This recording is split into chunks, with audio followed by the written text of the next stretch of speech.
Good evening, all the viewers, and welcome all the viewers to this channel, Awareness of Legal Fraternities. In today's lecture, Online Laws Question and Answer Series. आज के व्याख्यान में land law के ऊपर जो questions मेरे पास pending है, उसी सभी क्वेश्चन का जवाब दिया जाएगा। पहला क्वेश्चन लेते हैं अजय कुमार का। ये क्या करते हैं और कहाँ से इन्होंने लिखा है, ये इसमें नहीं डिटेल दिया है, सिर्फ नाम है इनका अजय कुमार। अब क्वेश्चन जो उन्होंने लिखा है लाइन बाई लाइन हम पढ़ते हैं, अगर वो सुन रहे होंगे तो वो समझ जाएंगे कौन अजय कुमार है। उन्होंने लिखा है, मुद्रित नक्शा और डिजिटल नक्शा में किसी प्लॉट का रकबा में अंतर है तो किसकी मान्यता होगी। पहला लाइन का जवाब ये है कि मुद्रित नक्शा का एक्यूरेसी ज़्यादा होता है और उसका जो सिद्धांत है सर्वेइंग का, उसमें उसी की मान्यता होती है। डिजिटल नक्शा उस समय नहीं था पहले, जिस समय ये सिद्धांत प्रतिपादित हुआ। डिजिटल सिस्टम तो बाद में डेवलप किया, तो डिजिटल सिस्टम के एक्यूरेसी के बारे में अभी उतना नहीं मान्यता प्राप्त हुआ है। अगर ये सिस्टम बहुत ज़्यादा एक्यूरेट होगा, साइंटिफिकली प्रूव्ड हो जाएगा, तब इसकी मान्यता प्राप्त हो सकती है। लेकिन अभी तक जो केस लॉ मिलता है उसके हिसाब से मुद्रित नक्शा को ही सही माना जाता है, वो ही ज़्यादा ऑथेंटिक है। अगर दोनों में अंतर है, डिजिटल नक्शा और मुद्रित नक्शा में, तो मुद्रित नक्शा की ही प्राथमिकता होगी। अब आगे लिखते हैं, सीओ ने डिजिटल नक्शा से मापी करवाया। अगर ऐसा करवाया है सीओ ने तो जानकारी के अभाव में करवाया, अनजाने में करवाया, या जानबूझकर उन्होंने गलत किया है। ठीक है।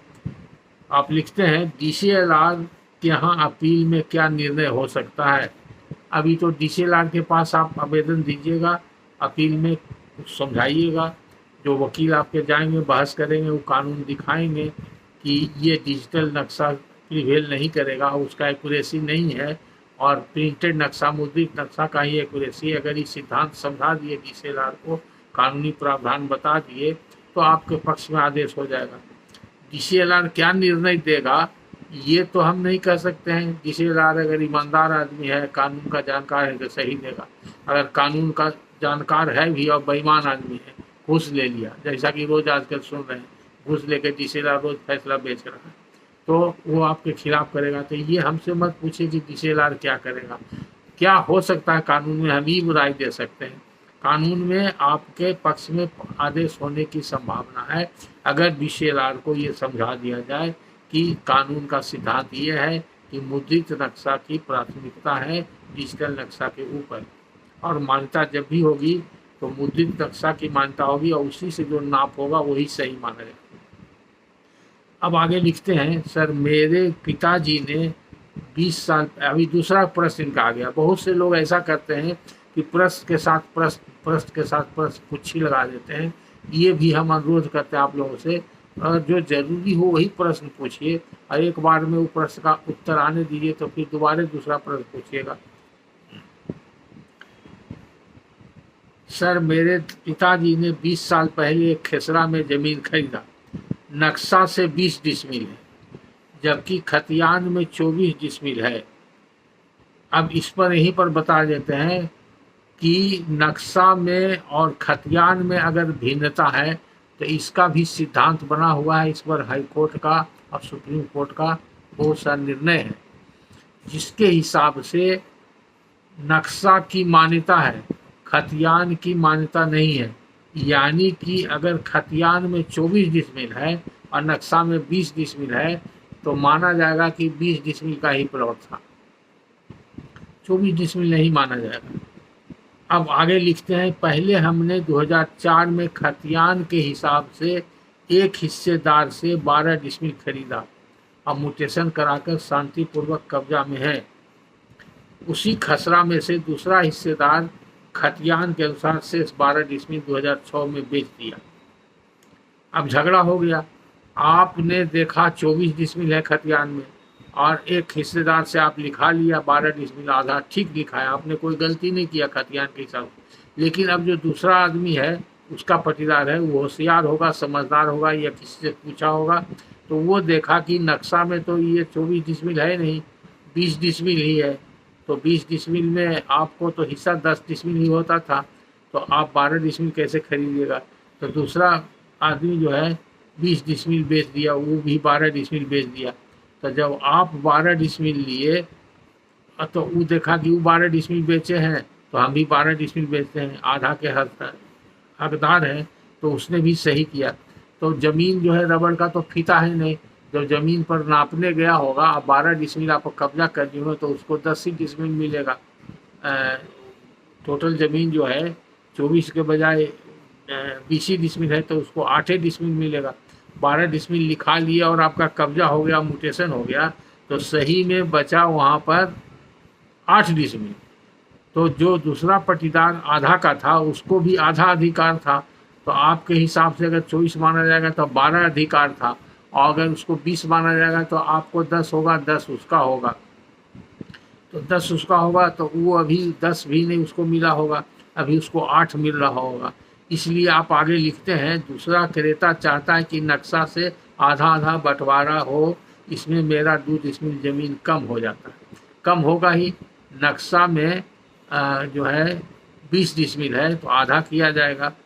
तो सर क्या ऐसा हो सकता है, आपसे मार्गदर्शन चाहता हूँ। ये आपका प्रश्न सही है, और आप मार्गदर्शन चाहते हैं तो इसमें हम पूरा मार्गदर्शन देंगे।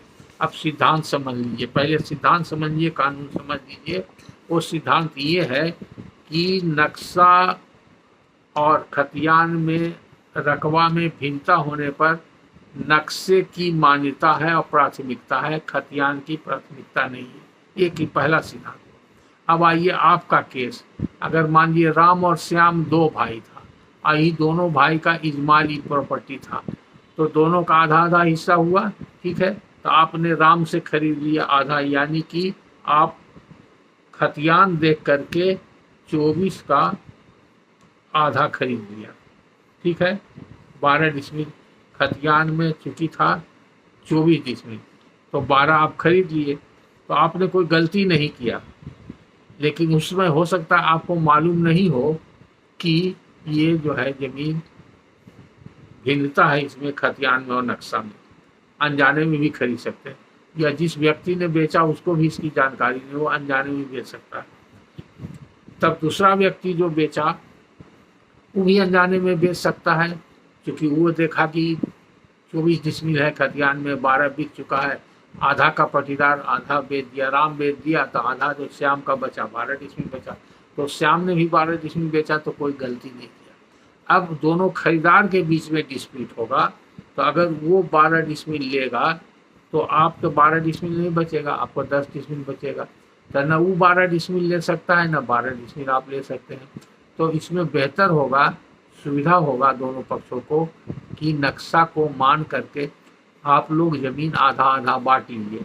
अगर ये सिद्धांत सही है कि दोनों पटीदार राम और श्याम दोनों भाई जो बेचा वो दोनों का आधा आधा हक था, तो एक्चुअल अराजी जब उसका 20 डिसमिल लाता है नक्शा से, तो जो बेचने वाला पहला भाई आपको बेचा तो उसको आधा बेचने का हक था, यानी कि 20 डिसमिल में 10 डिसमिल बेचने का हक था।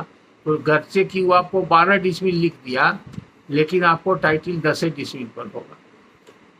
ये प्रिंसिपल जो जनरल है और कॉमन है, साधारणतः ही इसकी मान्यता होगी, यही माना जाएगा। लेकिन अब दूसरा है, कोर्ट कचहरी में कानून और साक्ष्य के आधार पर निर्णय होता है।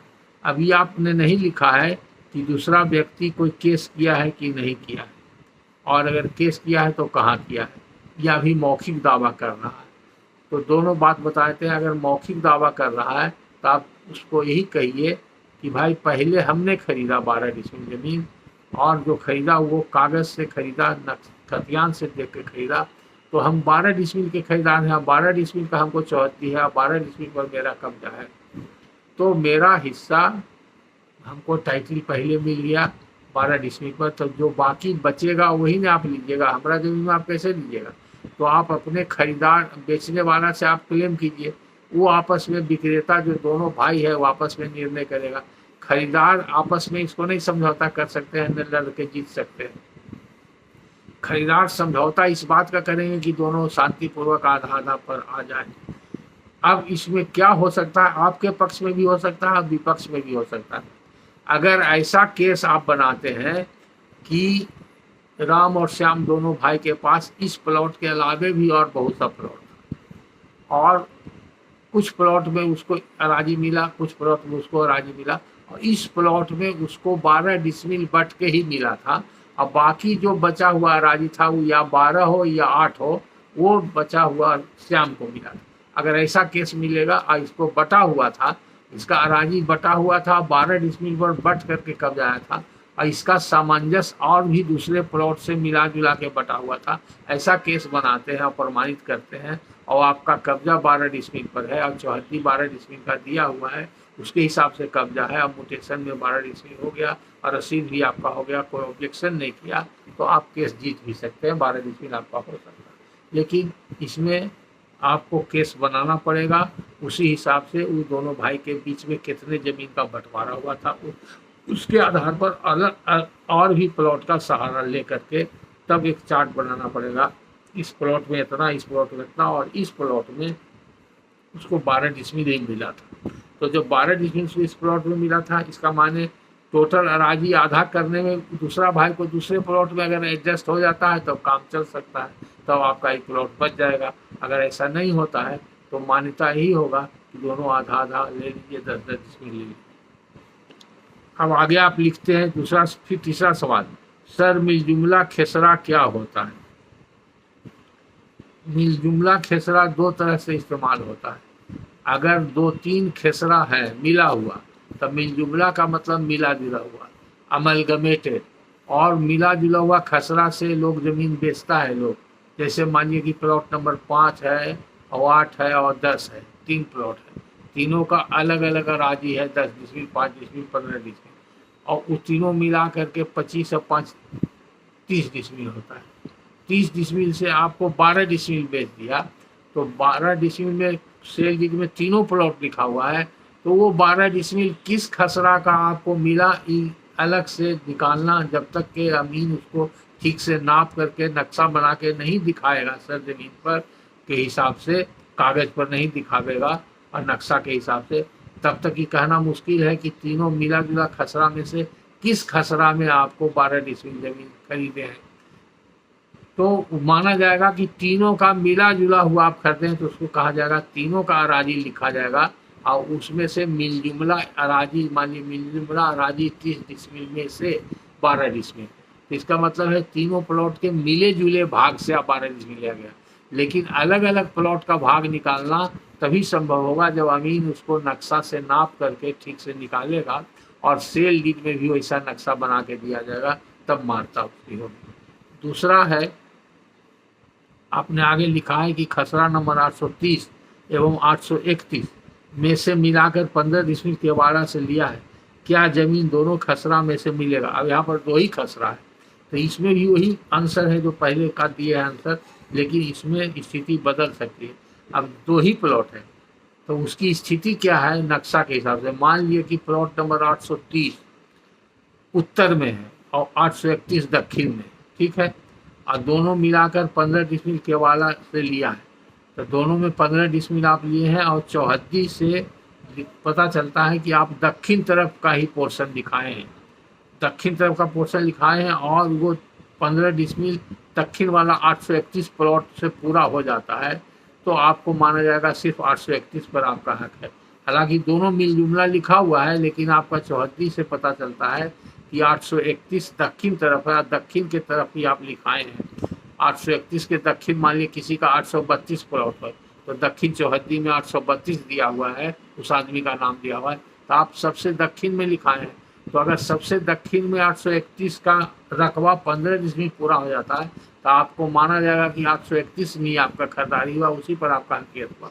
लेकिन अगर 831 प्लॉट का रकबा मान लीजिए 10 डिसमिल है और दक्षिण से आप लिखाए हैं, तो माना जाएगा उसमें से 10 डिसमिल आपका हो गया, और 5 डिसमिल 830 का मिल करके आपको 15 डिसमिल होता है। उसी प्रकार अगर आप चौहद्दी में उत्तर तरफ लिखाते हैं तो 830 का माना जाएगा, अगर आप चौहद्दी में उत्तर दक्षिण छोड़ के पूरब पश्चिम लिखाते हैं, जब बता रहे हैं हम कि प्लॉट नंबर 830 उत्तर में है और प्लॉट नंबर 831 दक्षिण में है, तब की स्थिति बता रहे हैं।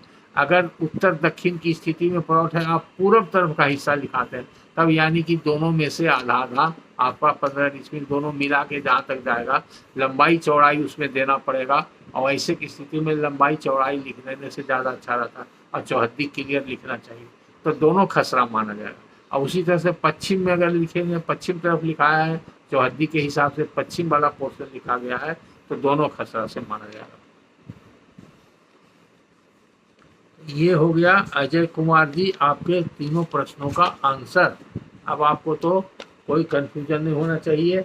उसके बाद फिर आगे लिखते हैं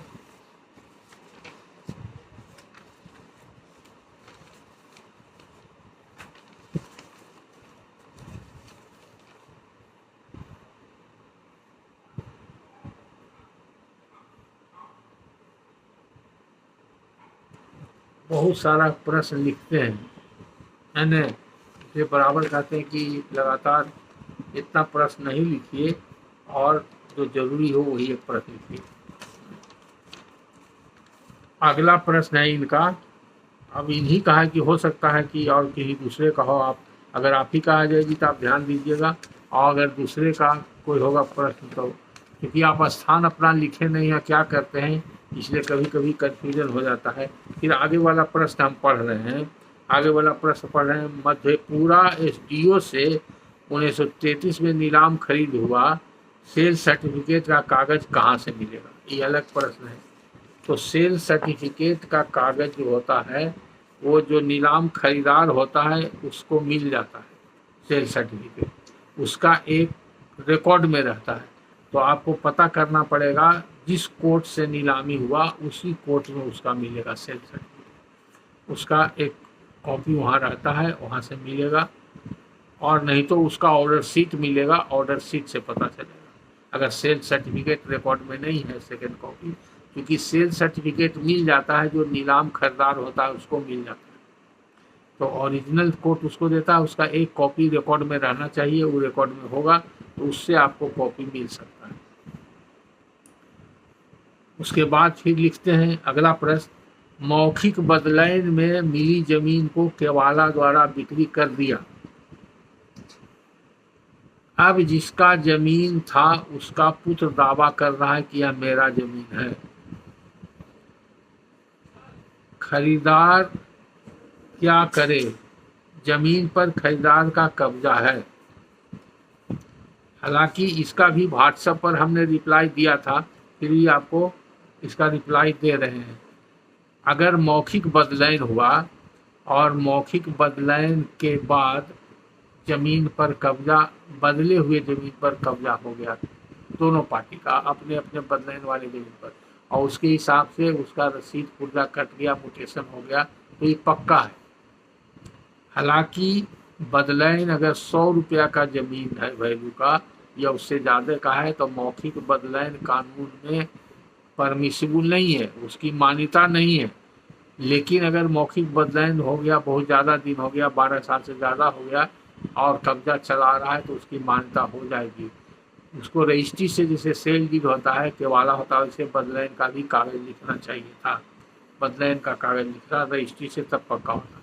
फिर भी मौखिक बदलैन है और कब्जा आ गया है, 12 साल से ज़्यादा हो गया, पुराना हो गया, म्यूटेशन सा हो गया, तो जिस आदमी का कब्जा है उसको अधिकार है बेचने का, तो बेच दिया तो उसका सही है। अगर जो बदलैन करने वाला व्यक्ति उसका बेटा दावी कर रहा है, तो दावी कहाँ कर रहा है? अगर मौखिक दावी रोड पर कर रहा है तो उसका क्या जवाब दिया? उसका मुँह मौखिक दावी का जवाब मौखिक दीजिएगा कि ठीक है तुम बाप तुम्हारा बदलैन कर लिया और हम बेच दिए, तब तुम्हारा इसमें कुछ नहीं रहा।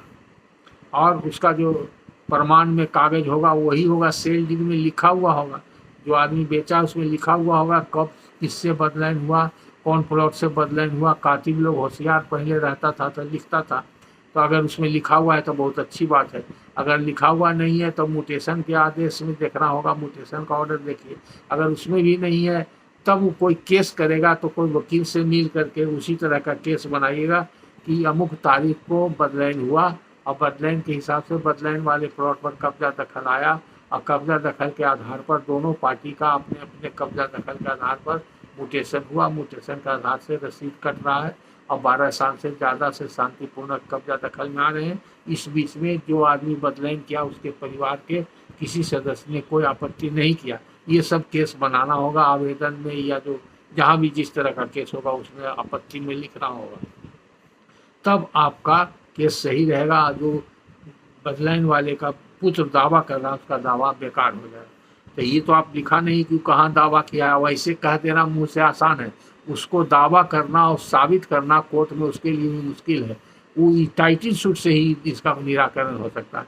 अगर वो टाइटल सूट कर देगा तब फिर आप वकील के पास जाइएगा और सारा जैसा हम बताएं उस हिसाब से उनको बता करके और उसमें अपना जवाब लगाइएगा। अब खरीदार क्या करे, जमीन पर खरीदार का कब्जा है, इसका जवाब आपको दिया था। खरीदार को कुछ नहीं करना खरीदार को अपना कब्जा बरकरार रखना है और रसीद कटाते रहना अगर रसीद कट रहा है तो। अगर रसीद नहीं कट रहा है तो रसीद अभी भी कटवा लें सबसे पहले। अगर वो आपत्ति करेगा रसीद कटाने में तो वहाँ पर उसका यही जवाब दिया जाएगा कि कितना दिन पहले हुआ, कैसे कब्जा चला रहा है, और उसको कुछ नहीं करना है। और खरीदार को कोई केस नहीं करना है, कहीं आवेदन नहीं देना है, कहीं डरने की कोई बात नहीं, कब्जा बरकरार रखना।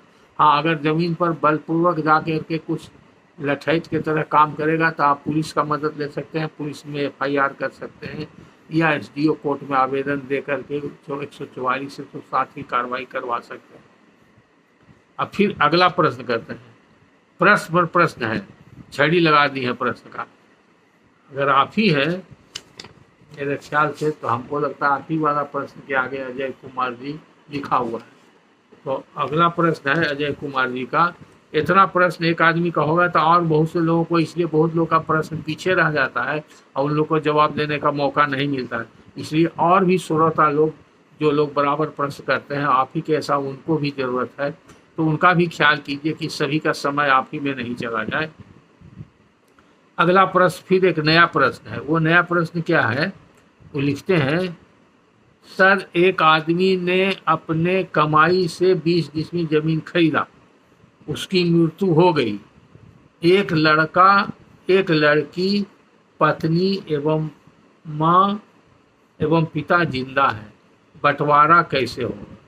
ठीक, तो बंटवारा कैसे होगा, कौन बंटवारा मांगता है? एक आदमी ने अपने कमाई से 20 डिसमिल जमीन खरीदा, ठीक है, तो 20 डिसमिल जमीन उसका था। जब वो मर गया तो उसके वारिस में कौन कौन होगा? उसका वारिस में लड़का है, एक ही है, लड़की है, एक ही लड़की है, एक लड़का एक लड़की, उसका बराबर हिस्सा, और एक माँ है तो माँ का भी हिस्सा उसमें है। तो तीनों का बराबर बराबर होगा, एक लड़का एक लड़की और एक माँ, उसका मृत्यु हो गई, एक लड़का एक लड़की है और पत्नी, पत्नी का भी हिस्सा होगा और माँ का भी होगा, सबका होगा बराबर। तो एक लड़का एक लड़की 2 हिस्सा हो गया और पत्नी 3 हिस्सा, माँ का 4 हिस्सा, तो 4 हिस्सा होगा। पिता को उसमें हिस्सा नहीं होगा, माँ का ही चारों का हिस्सा होगा, 1/4 हिस्सा में बटेगा, यानी कि 5-5 डिसमिल चारों हिस्सेदार का होगा। लड़का का 5 डिसमिल, लड़की का 5 डिसमिल, पत्नी का 5 डिसमिल, माँ का 5 डिसमिल, पिता का इसमें नहीं होगा।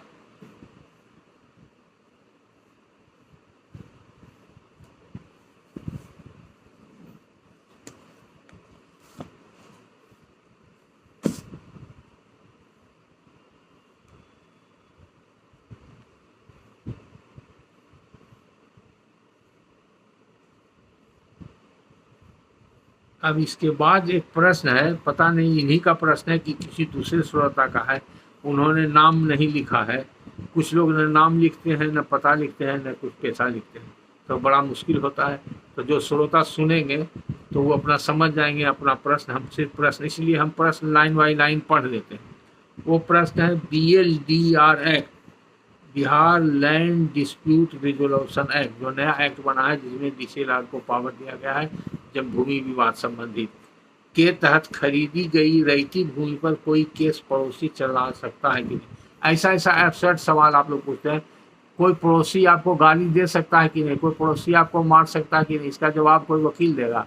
कोई पड़ोसी आप पर केस कर सकता है कि नहीं, इसका उसका क्या नियत में है, कोई भविष्यवक्ता होता है वकील। ये सब सवाल आप लोग मत पूछिए, तो बराबर कहते हैं कि आप एब्सर्ड सवाल मत पूछिए, इसका कोई लेना देना नहीं। अगर आप पर कोई केस कर दिया हो, कोई आवेदन दिया हो, तब मत पूछ सकते हैं।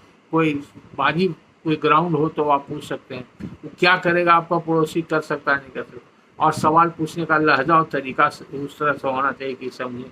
अगर आपको ये पूछना है कि रैयती जमीन पर DCLR को पावर है केस करने का कि नहीं, ये एक सवाल हो सकता है। क्योंकि आपका सवाल करने का तरीका गलत है, तो हम अपने अनुभव से और अंदाज से हम उसको एक्सप्लेन करना चाहते हैं, ताकि आपका सवाल पूछने का जो उद्देश्य है वो भी पूरा हो जाए। लेकिन पूरा समझ करके सवाल पूछिए, ऐसे ही सवाल उठपुटांग सवाल नहीं पूछिए। पड़ोसी क्या कर सकता है, हम कैसे बता सकते हैं। पड़ोसी कब आपको मारेगा हमको क्या पता है, कब आप पर क्रिमिनल केस कर देगा, झूठा केस कर देगा, हमको क्या पता है, कब आपके घर में घुस जाएगा, हमको क्या पता है। ये सब चीज़ वकील कैसे बताएगा।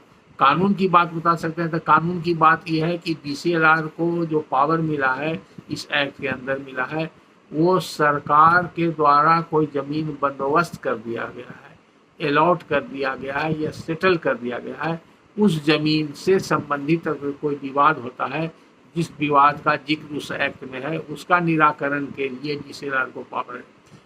वो भी रैयती जमीन हो गया। अगर सरकार ने अलॉट कर दिया या सेटल कर दिया, तो जिस व्यक्ति को अलॉट कर दिया वो भी उसका रैयती जमीन हो गया, तो ये भी एक जमीन है।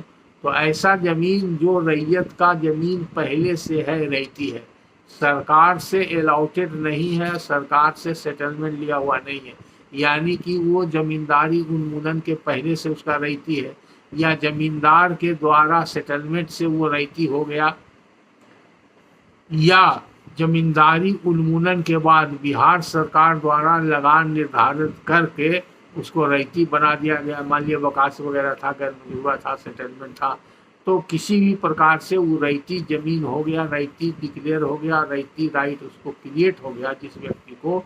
वैसे रैयती जमीन पर DCLR को कोई भी केस चलाने का अधिकार नहीं है, जो उस एक्ट के तहत दिया गया है। कौन कौन काम DCLR करेगा, वो सिर्फ सरकार के द्वारा अलॉटेड जमीन या सेटल जमीन हो, उस अलॉटी को या सेटली को अगर कोई बेदखल करता है या उसका ज़मीन को इंक्रोच करता है या कब्जा कर लेता है, उससे संबंधित विवाद हो, उसका नापी करना हो, डिमार्केशन कराना हो, ये सब के लिए DCLR के यहाँ केस चलता है। तो आपके प्रश्न का जवाब यही, अगर आपका रैयती जमीन है जैसा हमने बताया पहले से है, तो उस पर कोई पड़ोसी आपका केस तो कर सकता है, लेकिन कानून में केस नहीं चलेगा।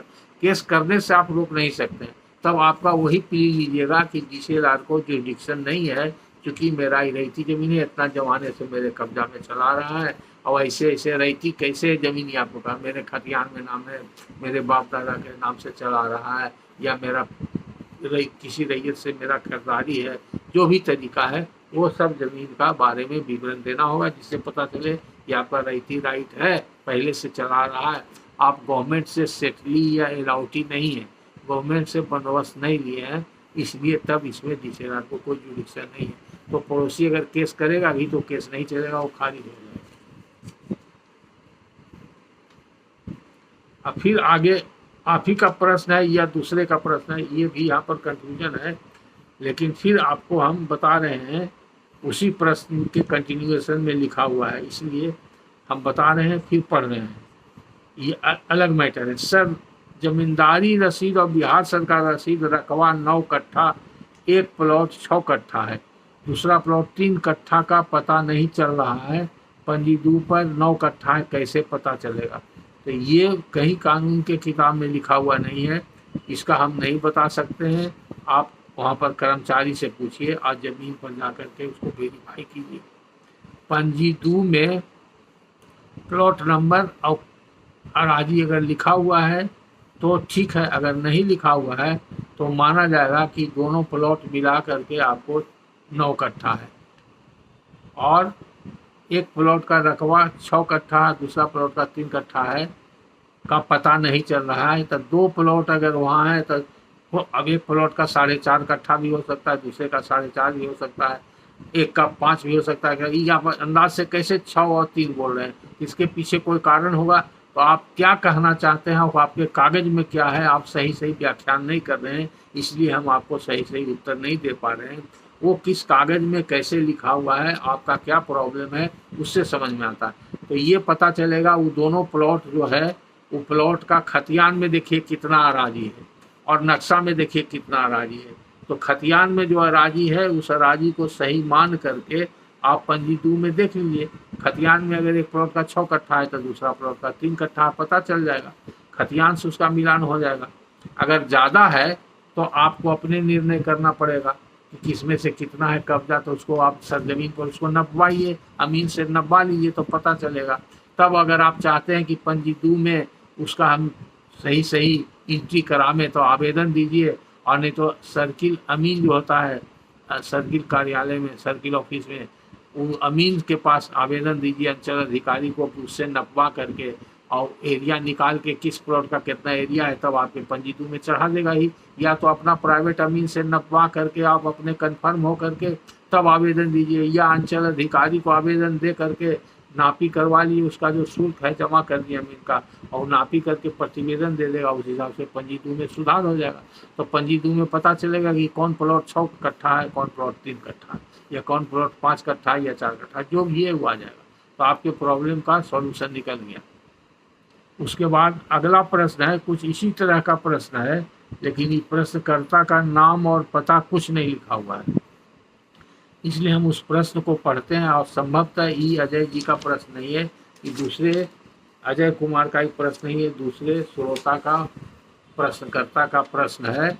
ये प्रश्न हम पढ़ रहे हैं लाइन बाई लाइन, आप जिनका प्रश्न है वो समझेंगे। सर, CS नक्शा में 10 डिसमिल जमीन है, RS और चकबंदी नक्शा में 12 डिसमिल जमीन है, नॉट फाइनल, 12 डिसमिल दखल में है, पड़ोसी CS नक्शा से जमीन निकलवाना चाहता है, अंचल अमीन कहता है कि CS नक्शा से जमीन मिलेगा, क्या करे?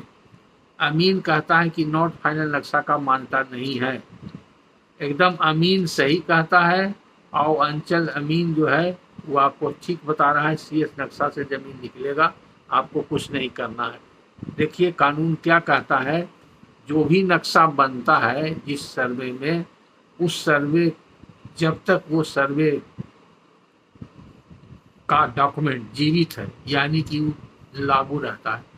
अगर कैडेस्ट्रल सर्वे 1910 में हुआ, कहीं कहीं 11 में हुआ, और उसके बाद उस इलाके में दूसरा कोई सर्वे नहीं हुआ, तो आज तक 100 बरस के बाद वही वैलिड माना जाएगा।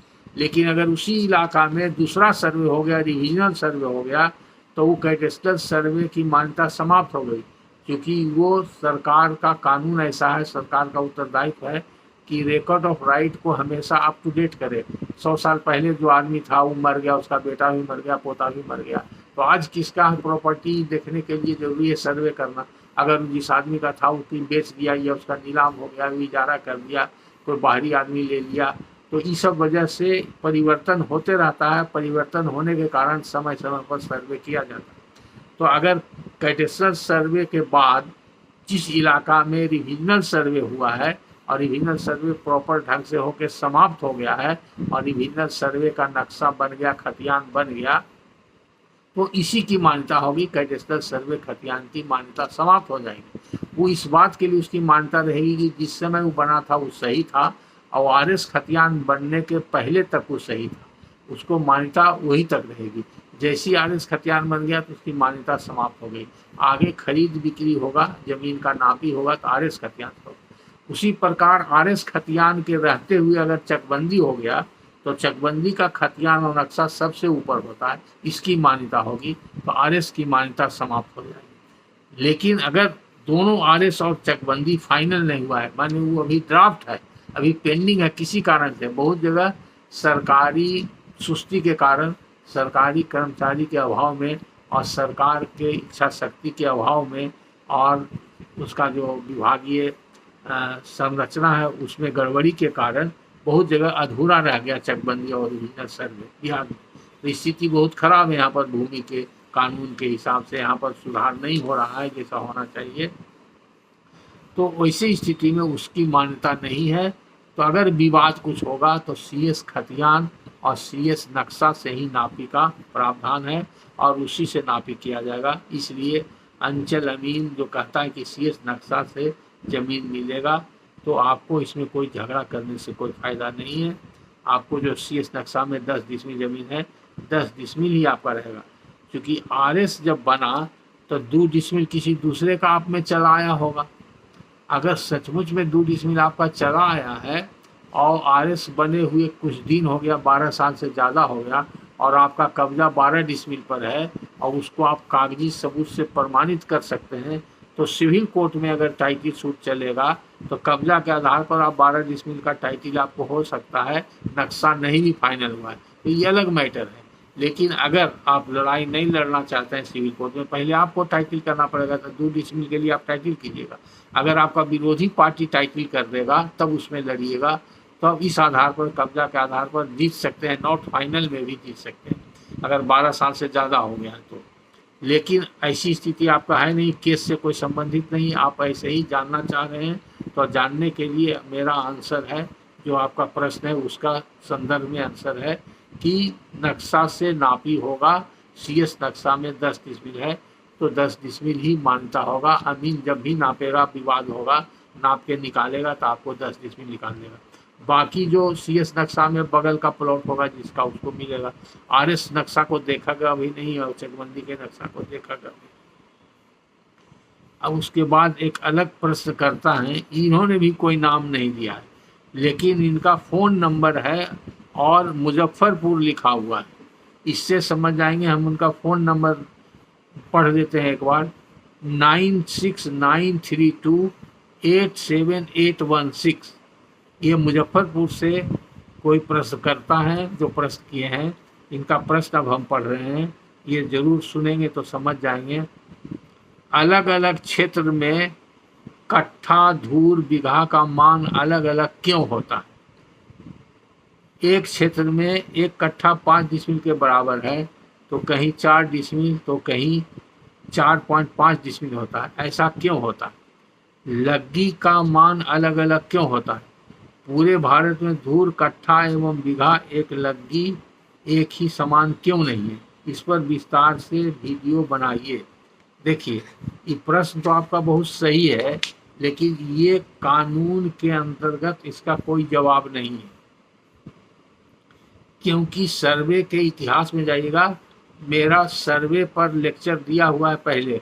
सर्वे पर जो लेक्चर है, 2-3 लेक्चर है, उसको सुनिए, उसमें इसका जवाब दिया हुआ है। अगर आप ज़्यादा इच्छुक हैं जानने के लिए तो इसके बारे में सुनिए, डिटेल में उसमें बताएं।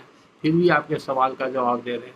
ये सर्वे जो हुआ है, तो सर्वे के समय जो भी अमीन नापी का काम करता था और वहाँ पर जो स्पॉट पर काम करने वाले जो स्टाफ होते थे सर्वे के, उन लोग लोकल, जहाँ पर कि लोकल नाप होता था, जिस इलाके में सर्वे हो रहा है वहाँ पर पहले से भी लोग नापते थे। ऐसा तो है नहीं कि जब सर्वे हुआ तभी से ज़मीन का नाप ही होता था। सर्वे के पहले भी लोग नापना जानते थे। तो हाथ से और डेक से लोग नापते थे, और हाथ से लग्गी बनता था, तब 5 हाथ के सवा 5 हाथ के कहीं लग्गी। तो ये वेरिएशन होने का कई कारण है, जिसके बारे में कुछ किंवदंती है और कुछ पुराने लोग बताते हैं। कहीं कानून में लिखा हुआ हमने नहीं देखा, लेकिन अनुभव के आधार पर बताते हैं और उससे वो फ़र्क पड़ता है और उसको वेरीफाई किया गया है। तो जैसे हम लोग हाथ किसको मानते हैं, तो नापी के लिए जो हाथ मांगा जाता है वो हाथ होता है केहूनी से लेके आपका बीच वाला उंगली तक, जो है वो जनरली 18 इंच का एक हाथ होता है। तो उसको हाथ मानते हैं। तो उससे सवा 5 हाथ का एक लग्गी माने, तो वो लग्गी, कितना लग्गी का कट्ठा होता है, वो लोकल जो वहाँ पर मेजरमेंट था उसके हिसाब से। तो अगर ये 18 इंच के हाथ से नापी कर दिया तो उसका अलग कट्ठा हो गया और वो कट्ठा का नापी अलग हो गया। लेकिन एक दूसरा अमीन आया किसी इलाके में, उसने कहा भाई कि हाथ तो आप आधे हाथ से नापे हैं, ये आधा हाथ और इधर जो केहूनी से ऊपर तक है, हाथ कंधा तक जो आया, ये जो बाँह जो आर्म जिसको कहते हैं, वो भी तो हाथी का अंग है। तो उसने है जो आर्म से लेकर के पूरे हाथ का लंबाई से वैसा लग्गी बनाया, 5.25 हाथ का लग्गी बनाया। तो वो हुआ, उसका भैरी कर गया। दूसरा अमीन आया कि भाई हाथ से नापना है तो एक ही हाथ से क्यों, तो कहीं दोनों हाथ को मिला करके नाप लिया, उससे लग्गी बना लिया, तो उससे फ़र्क पड़ गया। उसके अलावे फिर क्या हुआ कि कहीं 5 हाथ के लग्गी था तो कहा 5 हाथ के क्यों लगी होगा, कहीं 7 हाथ के लग्गी बना दिया, कहीं 11 हाथ के लग्गी बना दिया, इससे फ़र्क पड़ गया। तो ये सब लोकल कस्टम जिस इलाके में इस समय हुआ और सर्वे शुरू होने के पहले वहाँ के लोग जो जिस प्रकार से नापी करते थे लग्गी से और बाँस से, डेक से और हाथ से, उसके कहने के मुताबिक उसके प्रभाव में आकर के लोग वैसा जो सर्वे से जुड़े हुए स्टाफ लोग थे, अमीन और कानूनगो वगैरह जो भी रहते थे, वो सब मिल करके उसी तरह का नापी किए, इसीलिए वैल्यू हो रहा है। तो उस समय सर्वे में ये कोई स्टैंडर्ड, जैसे नया नया जब सर्वे हुआ तो पूरा कानूनी प्रावधान उस समय नहीं था अवेलेबल, और अंग्रेज़ों ने कानून बनाया था, अंग्रेज़ों ने सर्वे कराया तो वो अपने हिसाब से सर्वे कराया। उसको तो इस बात के लिए सर्वे करना था कि कितना ज़मीन है, कौन ज़मीन से मालगाड़ी आता है, हमको कितना, अपने फ़ायदा के लिए किया। वो रैयत के फ़ायदा के लिए सर्वे थोड़े करवाया था। तो इसलिए उसका उद्देश्य कुछ दूसरा था, इस पर उसका ध्यान नहीं दिया गया। फिर धीरे धीरे उसमें सुधार होते गया और ज़मींदार लोग अपने सुविधा के लिए, फ़ायदा के लिए सही सही अपने सुपरविजन में कराने लगे ज़मींदारी के समय। तो उस समय भी सर्वे होता था, ज़मींदार लोग भी सरकार से रिक्वेस्ट करते थे कि सर्वे किया जाए। और ज़मींदारी जाने के बाद अब सरकार का प्योर उत्तरदायित्व हो गया। तो अभी भी सरकार का कोई ऐसा अंडरस्टैंडिंग नहीं है उन लोगों को कि कितने हाथ का लग्गी माना जाएगा और कैसे नापी होगा और कट्ठा। अब तो कट्ठा धूर सा नहीं हुआ क्योंकि पुराना सिस्टम चला रहा है, अब तो डिजिटल हो रहा है, तो अब डिसमल के ऊपर ही होगा, डिसमल से ही होगा। तो कितने इंच का, कितने स्क्वायर फीट का कट्ठा होगा, कितने स्क्वायर इंच का होगा, ये सब आएगा, इस सिस्टम से आएगा, तब यूनिफॉर्म होगा। तो पूरे हिंदुस्तान में अलग अलग सिस्टम है, अलग अलग सिस्टम से हो रहा है, इसलिए वेरिएशन हो रहा है। तो क्यों हो रहा है, कैसे हो रहा है, इसमें कानून में कहीं नहीं मिलेगा कुछ, लेकिन हो रहा है, ये सच्चाई है। और जहाँ जो हो रहा है उसको उसी हिसाब से समझना होगा। इसमें आप और हम कुछ नहीं कर सकते हैं, और इसमें कोई अलग से वीडियो बनाने की आवश्यकता नहीं है, इतना ही काफ़ी है। और जो सर्वे में हमने लेक्चर दिया है वो भी काफ़ी है। अगर आपको बहुत ज़्यादा इस पर जानकारी हासिल करना है तो बहुत से अमीन लोग का भी वीडियो आता है। कुछ श्रोता लोग अमीन वाला वीडियो भी हमको फॉरवर्ड किए हैं, कुछ अमीन लोग भी वीडियो बनाए हुए हैं जो सर्वे के काम में जुटे हुए हैं। तो अमीन लोग वाला वीडियो सुनिए, और नहीं तो जहाँ पर अमानत का पढ़ाई होता है वहाँ जा कर के आप क्लास कीजिए। आपको ज़्यादा इससे अगर इंटरेस्ट है और बहुत ज़रूरी है तो आप वहाँ जाकर सुन सकते हैं। अब अगला प्रश्न है, एक लॉ स्टूडेंट है मुजफ्फरपुर से, रवि रंजन जी का। इनका प्रश्न बहुत सटीक और बहुत टेक्निकल है, और बहुत से लोग इस प्रश्न को सही सही नहीं समझ सकते हैं या नहीं उत्तर दे सकते हैं, ऐसा मेरा अनुमान है। और चूंकि हमको एक बार अनुभव हुआ था, ऐसा सिचुएशन हाई कोर्ट में आया था, बहुत दिन की बात है, लगभग 97-98 की बात है, 1997-98। हाई कोर्ट में एक केस में बहस चल रहा था, दूसरे वकील लोग बहस कर रहे थे, दोनों वकील सीनियर थे, और मेरा भी केस उसी कोर्ट में था। डबल बेंच में मैटर था, डिवीज़न बेंच जिसको बोलते हैं। और हमको तो जज साहब का नाम भी अभी याद है, जस्टिस BN अग्रवाल थे जो सुप्रीम कोर्ट के जज होकर रिटायर करते, और जस्टिस SJ मुखोपाध्याय थे, वो भी सुप्रीम कोर्ट के जज होकर रिटायर। इन दोनों का बेंच था, यही दोनों के बेंच में सुनवाई हो रही थी। हमारा केस 3-4 केस के बाद था। तो अगला सीट पर जो वकील लोग बहस कर रहे थे वो बैठे हुए थे, और दूसरा पीछे वाला सीट पर हम बैठे हुए थे, अपनी बारी का इंतजार कर रहे थे। इसी बीच में बहस हुआ, तो बहस होते होते कोई SDO कोर्ट का रिकॉर्ड आया हुआ था सर्टिफिकेट केस का, और सर्टिफिकेट केस के रिकॉर्ड में VOS लिखा हुआ था। अब VOS का विवाद चल रहा था कि कहाँ लिखा हुआ है, ये क्या चीज़ है, इसका क्या मतलब है, ये कौन सा डॉक्यूमेंट है, उसका क्या है। तो दोनों जज साहब का ध्यान उसी पर गया, तो वकील साहब से पूछा गया, तो दोनों वकील साहब उसको उत्तर नहीं दे सके। रिकॉर्ड देखने के लिए मांगे, रिकॉर्ड देखे भी तो उसका उत्तर नहीं दिए, और जज साहब भी उसका उत्तर नहीं खोज पा रहे थे। तो उन लोग के बीच में 5-7 मिनट 10 मिनट जो ये सब बातचीत हुआ, और हम पीछे से सुन रहे थे, तो सुन करके जितना मैटर हम समझे, तो हमको उससे समझ में आ गया कि कहाँ गड़बड़ी है, और वकील लोग का ध्यान नहीं जा रहा है या उनको जानकारी नहीं है।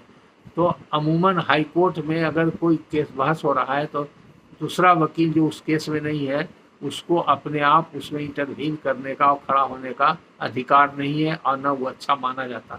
लेकिन चूंकि एकेडमिक मैटर था, वो कानूनी बिंदु पर मैटर था और जज का समय बर्बाद हो रहा था और हमारा भी केस पुकार होने में देर हो रहा था, तो हमको अपना भी इंटरेस्ट था। तो हम खड़ा होकर परमिशन लिए और कोर्ट से कहा, मे आई असिस्ट योर लॉर्डशिप, क्या मैं श्रीमान को इसमें सहायता कर सकता हूँ।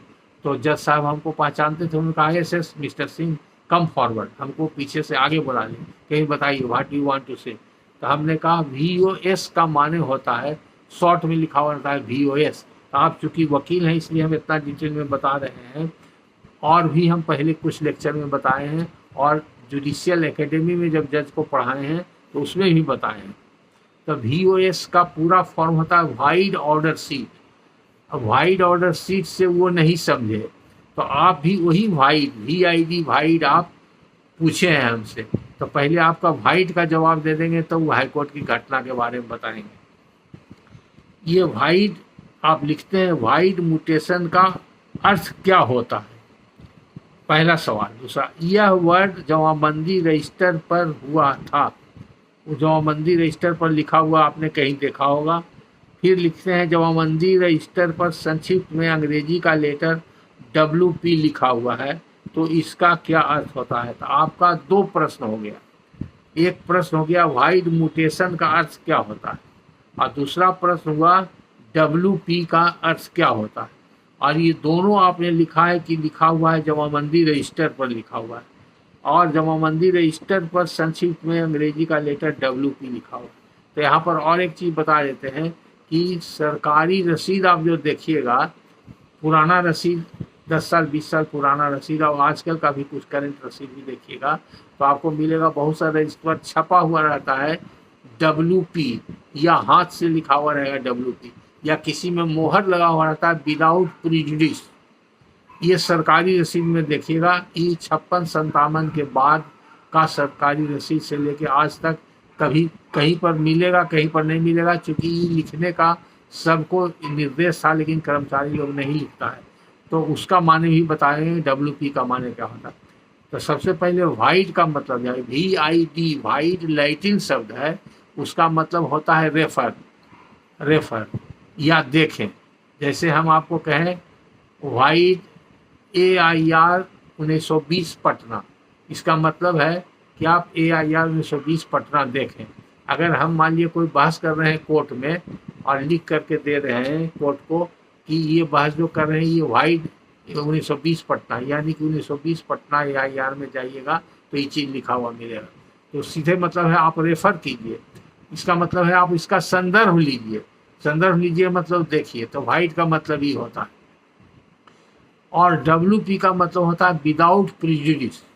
तो विदाउट प्रिजुडिस का मतलब सरकार जो रसीद काट के देती है किसी रैयत को, तो सरकार कहती है कि हम विदाउट प्रिजुडिस दे रहे हैं, यानी कि अगर बाद में पता चले कि सरकार का जमीन था ही नहीं, सरकार का रसीद लेने का लगान लेने का अधिकार था ही नहीं, सरकार ने नाजायज ले लिया, तो सरकार के ऊपर कोई दावा नहीं चलेगा और हमारा टाइटल नहीं है। और तो भी हम अगर कोई काम कर रहे हैं और विदाउट प्रिजुडिस लिखेंगे तो without prejudice to the title of the person concern होता है। उसका माने कि हमारा सरकार का अगर ज़मीन पर अधिकार नहीं था रेंट लेने का और फिर भी रसीद काट के रेंट ले रहा है, तो अगर जो व्यक्ति बाद में पता चलेगा कि सरकार ने नाजायज हमसे इतना रेंट ले लिया तो सरकार पर दावा करेगा, तो दावा नहीं चलेगा। वो दावा के लिए उसको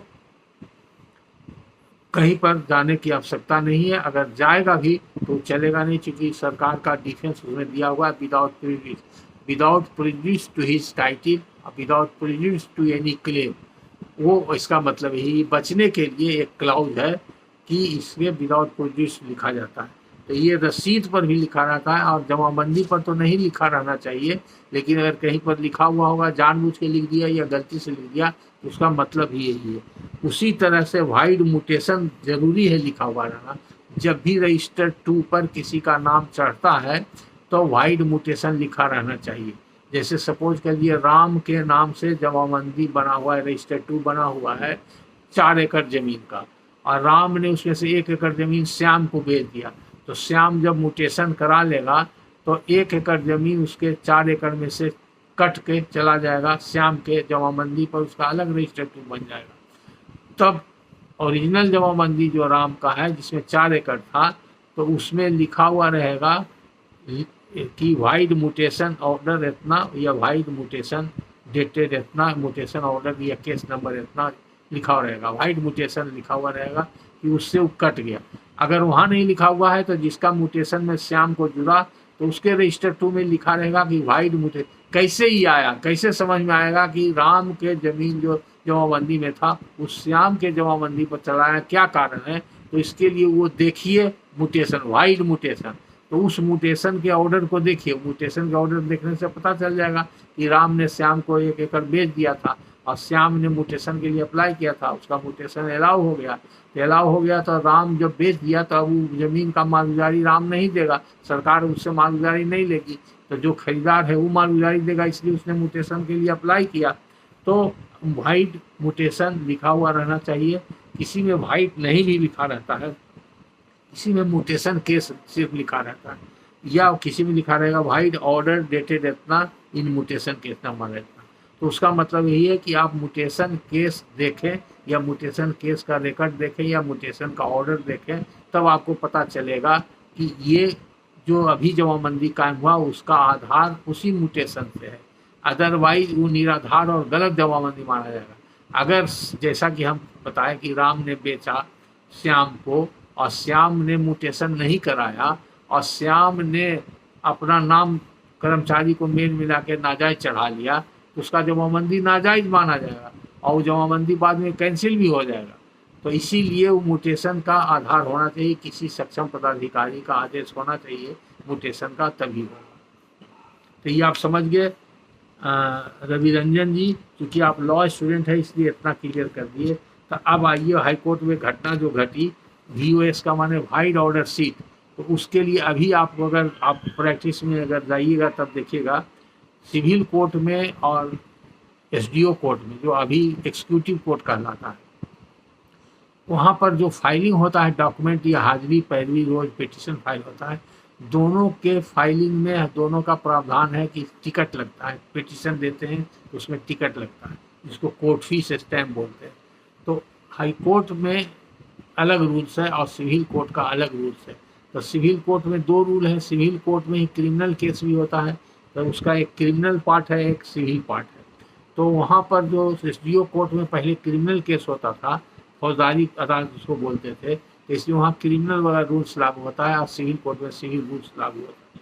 तो यहाँ पर जब कोई केस किसी कोर्ट में फाइल करते हैं तो स्टैम्प रजिस्टर एक होता है, कोर्ट फीस रजिस्टर, उस पर पेशकार नोट करता है, और चपरासी है जो उस पर कोर्ट का मोहर मान देता है, ताकि वो टिकट और कोर्ट फीस दोबारा यूज नहीं हो, या तो उसको छेद कर दिया जाता है, उसको डिफेस करना बोलते हैं। उसका प्रावधान स्टैम्प एक्ट में है और उसके हिसाब से ऐसा किया जाता है। लेकिन अगर SDO कोर्ट में फाइल होता है तो SDO कोर्ट में मोहर मारने का रूल नहीं है। वहाँ पर क्या होगा, जो SDO कोर्ट का पदाधिकारी होगा, मैंने प्रिजाइडिंग अफसर होगा, SDO खुद फर्स्ट अफसर या सेकंड अफसर या थर्ड अफसर, जो एक्जीक्यूटिव मजिस्ट्रेट होता है, जो वहाँ पर प्रेजेंट रहेगा, वो उसके पास ले जाएगा पेशकार या चपरासी, और उस पर इनिशियल कर देगा, यानी दस्तखत कर देगा, और नीचे में लिख देगा VOS। इसका मतलब है कि आप वहाँ पर आप मान लीजिए कि SDO कोर्ट में एक पिटिशन दिए किसी के खिलाफ, आप इन्फॉर्मेटिव पिटिशन दिए, तो इन्फॉर्मेटिव पिटिशन आपका जैसी पड़ेगा तो SDO के पास चला जाएगा। SDO अगर नहीं है तो उसका इंचार्ज में जो मजिस्ट्रेट है उसको है, वो उसमें दस्तखत कर देगा, ऊपर में बाएं तरफ कोना में या दाएं तरफ कोना में, और उस पर लिख देगा VOS। वो जब देख लेगा तब पेशकार जो उसका है कोर्ट का, वो समझेगा कि इसको SDO सामने देखा या मजिस्ट्रेट सामने देखा है, अब उसको ऑर्डर सीट में कराना है, तो उसके साथ ऑर्डर सीट का एक फॉर्म लगा देगा और इन्फॉर्मेटिव पिटिशन पर रजिस्टर पर एंट्री करेगा और केस नंबर लिखेगा, उसका जो रूल है उसके हिसाब से, और ऑर्डर सीट में वो दर्ज करेगा कि आज दिनांक इतना को अमुक व्यक्ति ने ऐसा ऐसा एक आवेदन दाखिल किया है जिसको कि पंजीकृत किया गया। अब आगे जो कार्रवाई होगा तब वो ऑर्डर शीट दिखाएगा, तो फिर वो ऑर्डर शीट पर बाद में एसडीओ या वो मजिस्ट्रेट इंचार्ज जो होगा उसका दस्तखत होगा। तो कभी भी अगर जरूरत पड़ेगा वो पिटीशन देखने का जिसमें VOS लिखा हुआ है, इंफॉर्मेटिव पिटीशन, इसका मतलब है कि वो ऑर्डर शीट में उसकी एंट्री है, वो नाजायज नहीं दिया गया। अगर ऐसा ऑर्डर शीट में एंट्री नहीं रहता तो रिकॉर्ड नहीं खुलता। तो इसीलिए वो प्रचलन में है VOS, वाइड ऑर्डर शीट। यानी कि आप हम पिटीशन जो लिए हैं वो पिटीशन का एंट्री ऑर्डर शीट में, आप ऑर्डर शीट देखिए तो वहाँ जो हाई कोर्ट में जो रिकॉर्ड था वो SDO कोर्ट का था। तो ये प्रोसीजर जब बताया हमका, SDO कोर्ट में कोर्ट फीस एंट्री नहीं होता है, वहाँ पर VOS लिखा जाता है। अब VOS लिखने के बाद इसका मतलब है कि उसको कोई आदमी गायब नहीं करेगा और रिकॉर्ड बन जाएगा। ऑर्डर शीट बन गया इसका मतलब वो रिकॉर्ड बन गया, और जब ऑर्डर शीट बन गया और रिकॉर्ड बन गया तो उसका एक रजिस्टर होता है, सूट रजिस्टर, वो रजिस्टर पर एंट्री हो गया। ये रिकॉर्ड खत्म भी हो जाएगा तो रजिस्टर कभी नहीं खत्म होता है। तो ये सब प्रमाण के लिए रहता है, और आगे भविष्य में उसका कब यूज होगा क्या होगा इस रेफरेंस के लिए रहता है। तो इसलिए रूल बना हुआ उस रूल के हिसाब से होता है। तो आप इस वाइट का मतलब समझ गए रवि रंजन जी, और हम समझते हैं कि अब आपको जिस उद्देश्य से आप पूछ रहे हैं वो मैटर क्लियर हो गया। इसलिए अब वाइट का जहाँ भी देखिए वाइट का मतलब इसका माने है कि आपको इशारा है कि उसको आप देखिए, रेफर कीजिए या देखिए। उसी प्रकार अगला प्रश्न है, नीतीश लिखते हैं कहाँ से, इन्होंने नहीं लिखा है, लेकिन इन्होंने एक नंबर दिया है नीतीश नाम के बाद 96737, और सीधे लिखते हैं BT एक्ट का मैटर है सर, लेकिन कोई प्रश्न नहीं लिखते हैं। इसलिए हम नहीं समझे नीतीश जी, ऐसा आधा अधूरा नहीं, आप क्या कहना चाहते हैं, BT एक्ट का मैटर है तो क्या मैटर है, तो आपको क्लियर प्रश्न लिखना चाहिए, इसलिए आपका कोई जवाब नहीं। उसका नेक्स्ट प्रश्न करता है विश्वामित्र कुमार सिंह रोहतास। विश्वामित्र कुमार सिंह रोहतास से लिखते हैं, मेरे बाबा 4 भाई थे जिसमें 3 भाई से एक भाई के लड़का के साथ सन 1970 से पहले रजिस्ट्री बंटवारा हो गया है और खतियान भी अलग अलग बन गया है। अब 3 भाई में एक भाई नावल्द हो गए और चारों भाई की मृत्यु हो गई, तो 3 भाई का खतियान संयुक्त है, तो क्या चौथा भाई जिनके साथ रजिस्ट्री बंटवारा है उनके लड़के या नाती पोता का नावल्द में हिस्सा होगा? मार्गदर्शन करें। उनका हिस्सा नहीं होगा, क्योंकि जो अलग हो गए तो वो अलग रह गए, और जो संयुक्त रूप में रह गए तो उनका ज्वाइंट फैमिली हो गया। 3 भाई एक ही साथ रह गए तो जो एक साथ रहे उन्हीं का उसमें हिस्सा होगा, जो अलग से बंटवारा हो गया तो उनका नहीं होगा, अगर आप बंटवारा मानते हैं तो। और रजिस्ट्री से चूंकि बंटवारा है तो आप उसको झुठला भी नहीं सकते हैं, इसलिए आपका प्रश्न का उत्तर यही है कि ऐसा नहीं हो सकता है।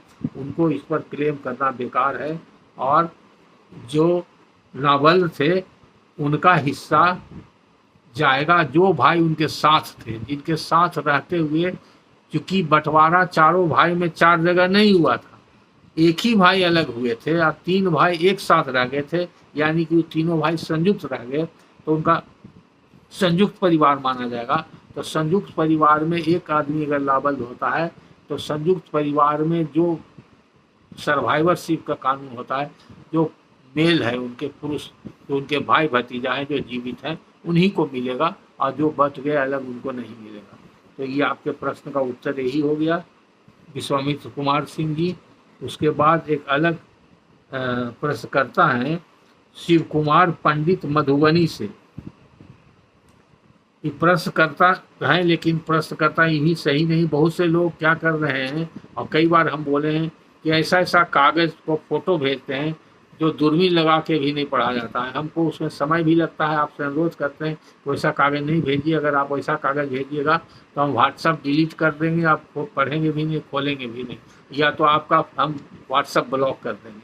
आप लोग बहुत समय बर्बाद करते हैं, इसलिए अनुरोध है कि एगो रसीद का फोटो कॉपी भेजें, जो पढ़ने लायक था ही नहीं, दिखता ही नहीं है।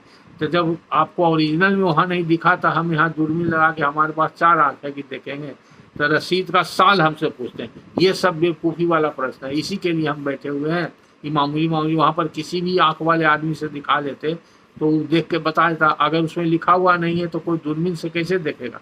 तो ये सब वाहियात प्रश्न है, इस सब प्रश्न को आप आगे से शिव कुमार जी इस तरह का प्रश्न पूछिएगा तो आपका हम व्हाट्सअप ब्लॉक कर देंगे, आपका कोई प्रश्न का जवाब नहीं देंगे। ये सब ठीक नहीं है, समय बर्बाद करते हैं बेकार, अपना भी और दूसरे का।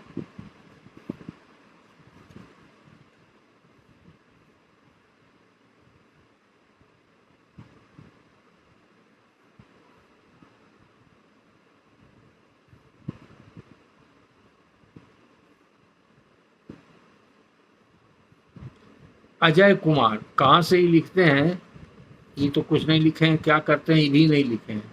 लेकिन इनका प्रश्न या तो 19 तारीख का हो या 26 सितंबर का हो। इनका है प्रश्न कि 20 डिसमिल जमीन है और 20 डिसमिल जमीन जिनका खरीदारी है उनको 2 लड़का हैं। एक लड़का ने, वो मर गए तो दोनों लड़का का 10-10 डिसमिल हुआ, आधा आधी हुआ। एक लड़का ने 15 डिसमिल बेच दिया, तो दूसरा लड़का का रेमेडी क्या है? तो दूसरा लड़का उसको केस कर करके वो डॉक्यूमेंट को वॉइड डिक्लेयर करा सकता है कि उनको 15 डिसमिल बेचने का अधिकार नहीं था, उनको 10 ही डिसमिल बेचने का अधिकार था। यही उसका रेमेडी है। बहुत शॉर्ट में इन्होंने पूछा, इसलिए शॉर्ट में ही जवाब है। और अगर और कुछ विशेष बात रहती, डिटेल लिखते तो और डिटेल में बताते। तो आज यहीं पर समय समाप्त हो रहा है और ज़्यादा हमारे पास समय नहीं है, इसलिए अब और प्रश्न जो छूट गया है वो अगले लेक्चर में हम उस प्रश्नों का उत्तर देंगे। धन्यवाद।